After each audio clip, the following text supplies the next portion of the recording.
Hello नमस्ते साथीहरूलाई हैन। आज शुभ बिहानीको हैन सबैजनाको दिन राम्रोसँग जाओस् र मेरो युट्युब च्यानलमा हजुरहरूलाई स्वागत पनि छ। र आज मेरो यहाँ परेसाबारीमा चाहिँ म आएको अनि यहाँ चाहिँ तरकारीहरू धेरै फलेको छ। यो चाहिँ सिमीको रुख हो है अनि एकदमै मजाले यहाँ सिमीहरू फलेको रहेछ।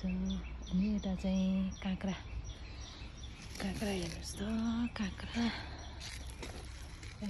पनि मजाले फलेको छ है। हिजो पनि हामीले एकदम धेरै एक टोकरी नै टिपेका थियौँ। अनि यतापट्टि पनि एकदमै धेरै काँक्राहरू छ है। अनि यहाँ नर्सरी गरेको बेर्नाहरू पनि छ, गोलभेडाको बेर्नाहरू छ, अनि रायो सागहरू पनि छ है। अनि यो बेते सागहरू पनि छ।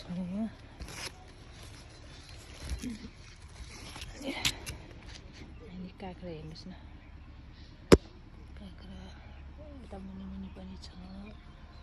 अनि यता पनि धेरै थरीको सागहरू छ। अनि यो क्यान्टिमुलाहरू पनि छ। अनि यहाँ हल्का नर्सरीहरू पनि गराएको छ है। सस्तो छ तरकारीहरू त। अनि यता पनि फलेको छ है काँक्राहरू त। हाम्रो यहाँ प्रायः जसो चिजहरू सबै बारीमा हुन्छ। अनि यता फर्सीको मुन्टाहरू, लसुनहरू, प्याजहरू नै छ। हजुरहरू पनि हेर्न सक्नुहुन्छ हाम्रो करेसाबारीमा।